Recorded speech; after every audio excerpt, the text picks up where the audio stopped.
The SBA 7A loan is the Small Business Administration's #1 program for small business owners seeking access to affordable capital. One of the unique advantages about this loan is that it could be used for so many different purposes. But before we talk about the eligible uses of proceeds, let's talk about what's not eligible. SBA 7A loans cannot be used for investment real estate. You can't take cash out for personal uses. You can't pay your taxes with them.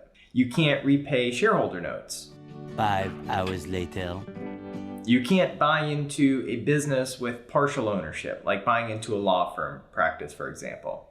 You can't refinance debt that's already on reasonable terms. You can't refinance debt if you're behind on payments. The debt has to be just right.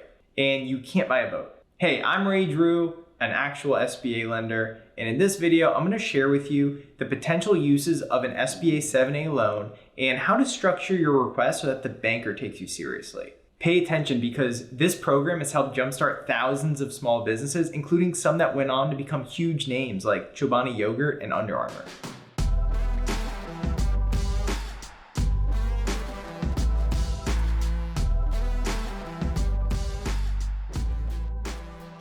You have to know how to structure your request, and that's where a lot of borrowers get tripped up. And this happens all the time. Let's say a small business owner is asking the bank for $500,000 for working capital. A lender might look at that and say, you know what, that's too much working capital. Why would this business need that much working capital? Because in their head, the banker's definition of working capital is different than the small business owner's. The small business owner is asking for working capital. They need capital, and they're gonna put it to work. And to them, that could mean opening a new location, which would involve leasehold improvements, furniture, fixtures, equipment, and startup capital, which is way different than what that SBA lender was thinking. Now the lender is looking at the request in a whole new light.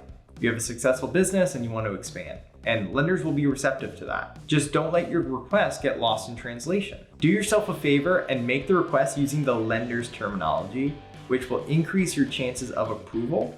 And the way to do that is by segmenting the loan request into a variety of buckets. And in this video, I'm going to show you how SBA lenders structure SBA loans using 12 of the most common buckets. Commercial real estate is one of the most popular uses of the 7A loan program.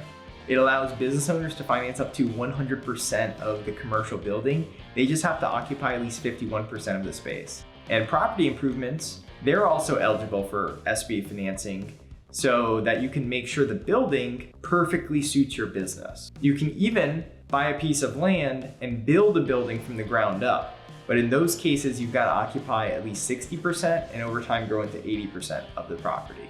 Business acquisitions are another really popular use of the SBA 7A loan.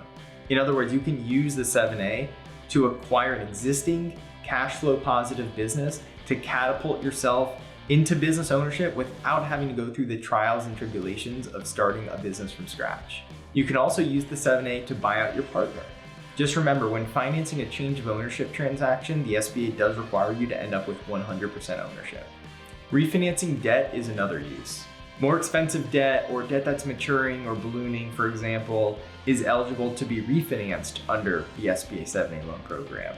Leasehold improvements are eligible. You can lease space and open a new location and finance that project with the 7A. And leasehold improvements would be the part that you would hire a general contractor to do. Machinery and equipment, that's another bucket.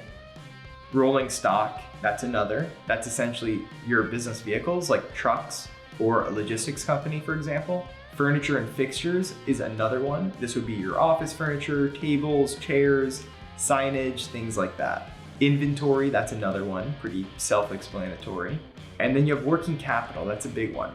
This can include startup costs as well as operating capital, particularly growth capital. So if you need to hire more employees to expand your business, that would be working capital.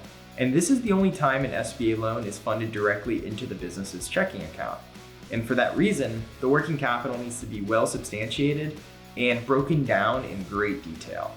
Here's an example of an SBA loan structure for a business wanting to open a second location in a leased premise. Starting at the top, we have leasehold improvements. That's essentially going to be the amount you're paying to your general contractor. We're also including a 10% contingency in case there's any unforeseen cost overruns during that construction. Soft costs, this one often gets missed. When you start getting involved in construction, make sure you account for the soft construction related costs like architect fees, engineering, and permits, things like that. Moving down the list, we have furniture and fixtures. This would be like tables, chairs, desks, signs, TVs, whatever the business needs to operate. Equipment and machinery, inventory, working capital, and then we can also finance the closing costs into the transaction. So this is how SBA lenders would structure this type of loan, and why education around SBA is so necessary. Because a small business owner wouldn't naturally break down the project in this manner. But by doing so, it's going to increase their chances of success. Here's one more example. This one's a business acquisition. So starting at the top, you have the purchase price. Then you have working capital. This number should reflect basically the cash flow deficit during that transition period. And the SBA lender is going to want to make sure that they build that in, whether it's 1 month, 3 months, 6 months of overhead. It's just going to depend on the business, but ultimately the buyer and the SBA lender both want to ensure that the business has adequate working capital during that very critical time. And then you have closing costs, and that's usually it on a business acquisition. Pretty simple. And so when you're reaching out to the lender, be sure to use these very same buckets to lay out your loan request. That's it for the video. Let me know what you think. If you're seeking financing right now for something, drop it in the comments below. I'm always curious to see what kind of financing needs are out there. So there you have it. If you found that video helpful and you want more insider tips from an actual SBA lender, I would invite you to click that subscribe button because I've got plenty more where that came from.